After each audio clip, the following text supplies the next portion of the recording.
Okay. All right. Excellent. Okay. So, welcome everybody to this year's Bellingham Cultural Council module on how to apply for a grant application for the fiscal year 2024.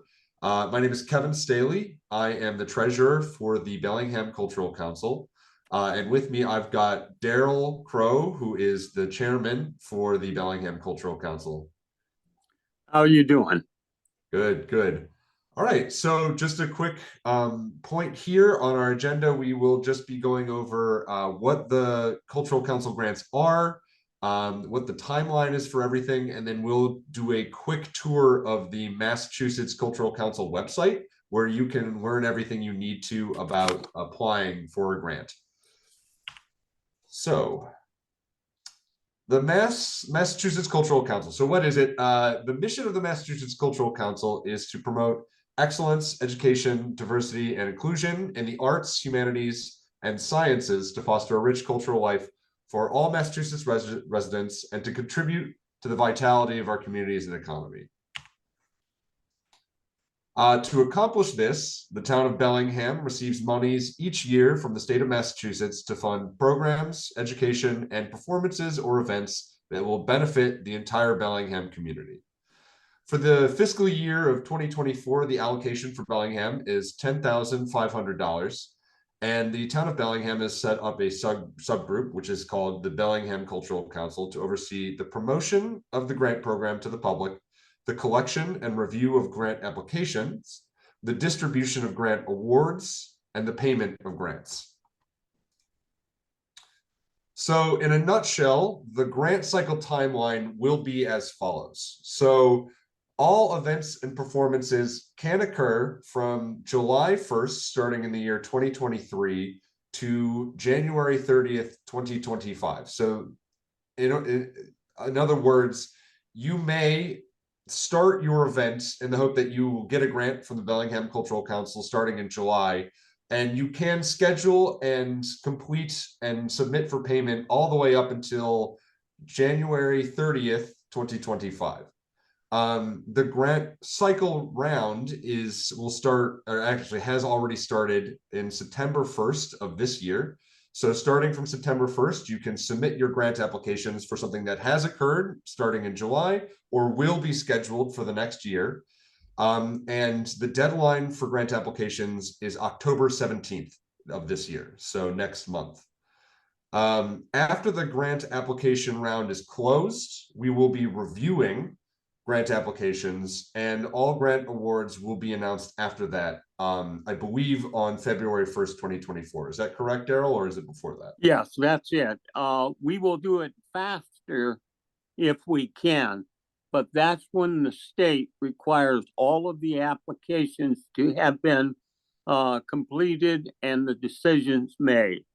So generally, we beat that date every year, but it just depends on how many applications we receive. We hope we get overwhelmed with them. Yeah, that would be nice. That would be excellent. So yes, the deadline for us to be able to announce these will be in February 1st. Generally, it's before that. And after the announcements are done, all grants that have been awarded can be paid out once they've been completed. So a quick note on the grant payment timeline. So as I mentioned before, starting July 1st of this year, all the way up until December 30th of 2024, you can schedule and complete the event or program that you are planning to get reimbursed by the grant from. You can do those all the way up until December 30th of 2024. Once you have completed, yes, Daryl. Well, let me add one thing. In a previous slide there, we showed that cycle went to January 30th.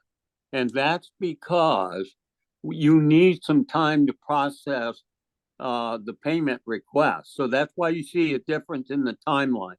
So your events have to be completed by the end of December, and you must submit your payment request by the end of January.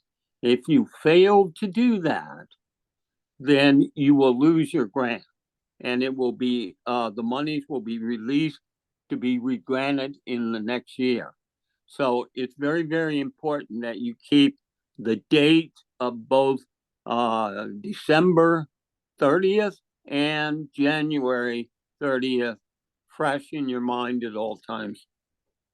Thank you for the clarification, Daryl. Yes, so as mentioned before, there is some time that you'll have to schedule in to be able to get your payment. So, for example, if you were to conduct something prior to that deadline, um, you should, or you must, within 14 days of the event being completed, request payment for that event. And all Bellingham Cultural Council events are done on a reimbursement basis. So you'll have to prove that you have done the event. Once that's done, we have up to 4 weeks to review and approve these payments. And then 4 weeks after approval, we have 4 weeks after that to release the payment to you. So once you've submitted a payment, there's a few things that you'll need. So you must include your grant ID on all paperwork submitted with your request for payment. And Daryl, correct me if that's wrong. That comes once you've submitted on the Massachusetts Cultural Council website, right? Right. You see, when you apply for an application during the period of September 1 through October 17th, you will be assigned this number by the system, and it's called the SMART system. And that number stays with you throughout that grant. So that's how we find things. It's through the grant ID number. So if someone submits their paperwork without that ID number, we return it. Great, thank you. Yes, so you'll need that grant ID for us to be able to identify your grant in our system. With that, you'll also need a completed and signed 2024 MCC payment request form, which I believe you can download on the Mass Cultural Council website once you've built your own profile. You will need a completed and signed W-9 form.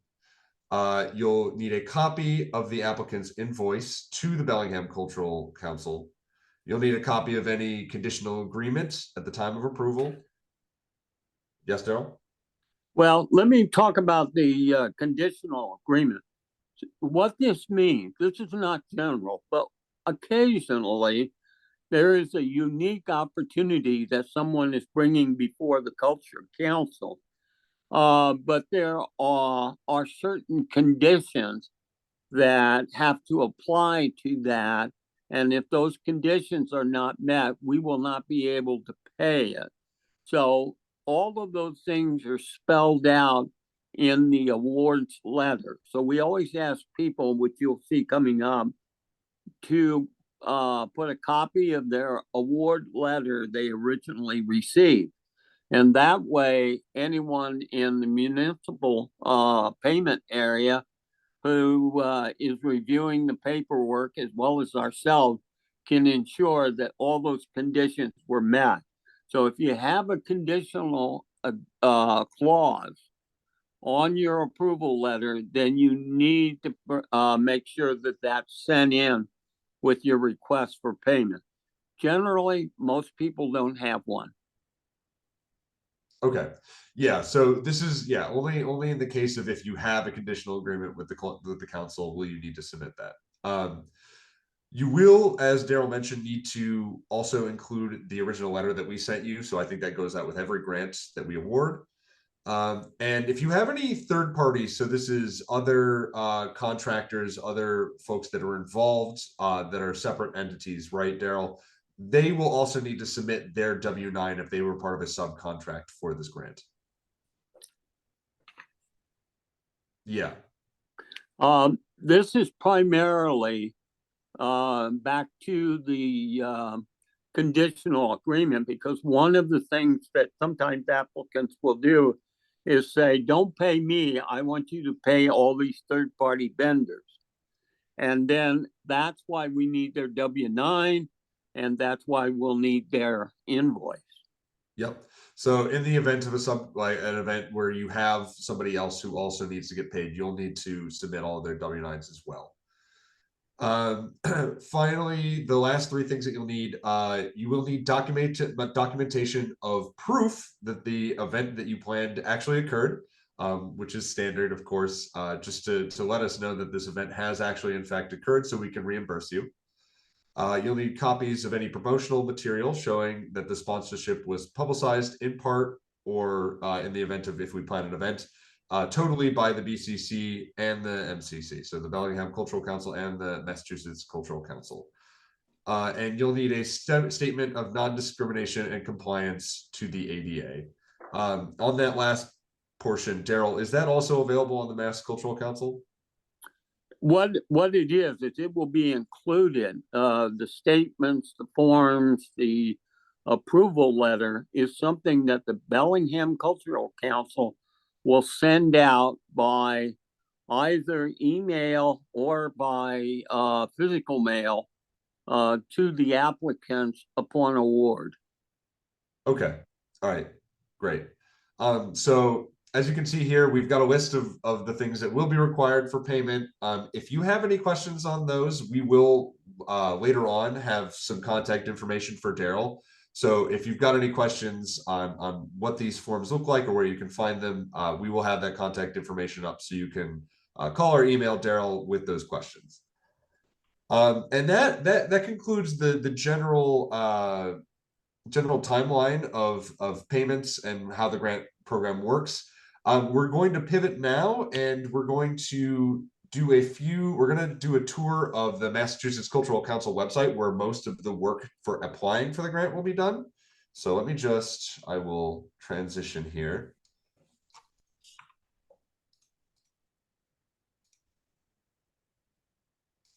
How you doing, Joe? Hey, Tim. All right. Okay. So this is the homepage for the Massachusetts Cultural Council. So this is massculturalcouncil.org. From here, if you would like to go and find information on the local cultural council's program, you'll want to go to organizations. From here, you'll scroll down and you will find the local cultural council program. Go ahead and click that link. And from here, you can do a number of things. So for information from us or about us, you can find your local cultural council. For Bellingham, it will be, of course, under the Bellingham link. So if we go down here, you can see a statement of our goals. You can find contact information, and you can find application information from us specifically. I'll put this up at the end of the webinar just so we can show contact information for Daryl if you've got any questions afterwards. Going back, if you would like to apply, there is a button to go to the application process, and from here you've got a large FAQ of what you need to be able to apply. So there's a number of sections here about LCC, some guidelines, whether or not you're eligible to apply for this grant, the criteria that you need. So this includes things like what kind of programs you're allowed to do. This includes arts, humanities, and sciences. Any restrictions and the grant program guidelines as well, and how to work through the system. There's a number of voiceovers and videos included in here. So if you're having a little bit of trouble there, you can always use those as a guide. There's another link to our council profiles. So just go ahead and find the Bellingham council profile from here as well if you need to. There's a recorded information session from the Massachusetts Cultural Council, which tells you how to apply. There is a link to set up a user account and profile. So clicking in here, yours may look different as a grantee, but this is the portal that you will see if you click into that link, assuming that you've got an account. And then finally, complete an application by October 17th. So this will, I think, take you back to the application portal as well. And real quick, oh, Daryl, yeah, go ahead. I want to say something. The bottom line is we really do want your application.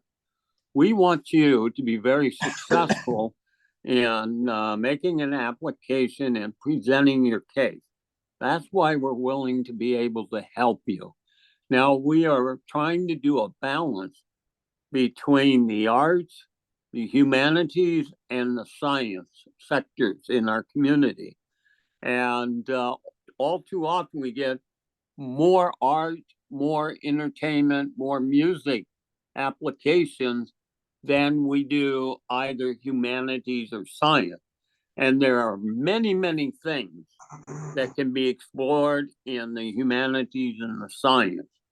And so we'd like to really, really encourage you to take a look at yourself and say, what can I bring to these different sectors?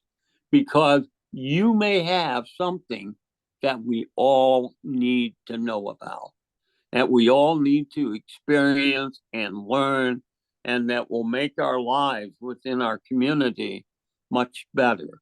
So we're really wanting you to take a look at this, think about it, and we'll help you apply for this grant. Absolutely. Well said, Daryl. And again, I just want to down here there is, so if you're unclear as to whether or not your program or your event, whatever you're planning on submitting to via the grant application, if you're unsure what bucket that falls under, again, there is a great FAQ down here explaining what the differences between the arts, the humanities, and the sciences are. So again, as we said before, we would like to have an even distribution. If you think that this falls under the humanities or sciences, definitely don't be dissuaded from doing it just because you think it's an arts program. We definitely consider and definitely encourage anybody in these other buckets to apply as well. So I would agree with that.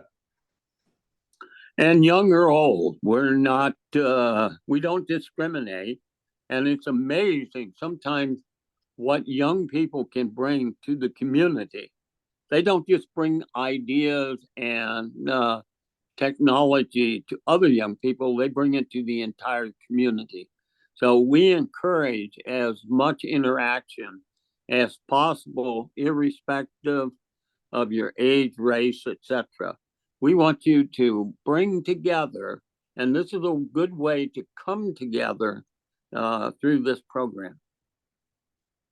Yep, absolutely. One last thing before we finish.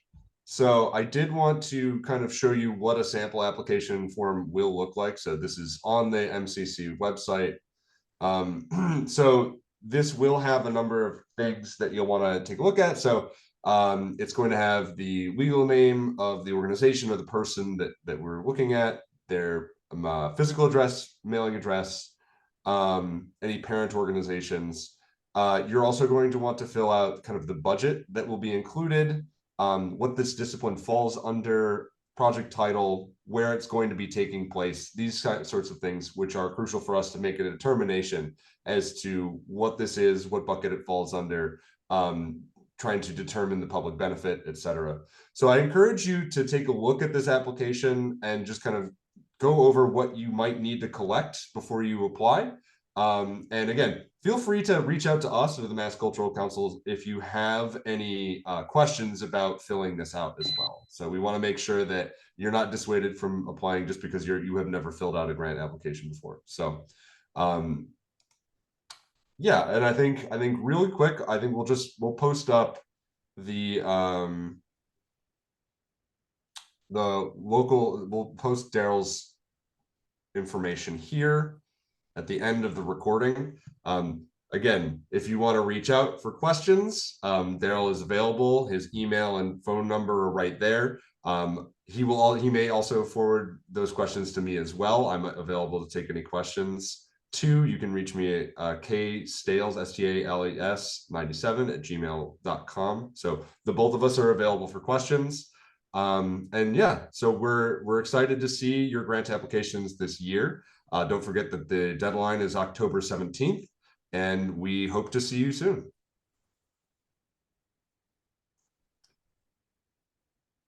All right. All right, and Karen, I think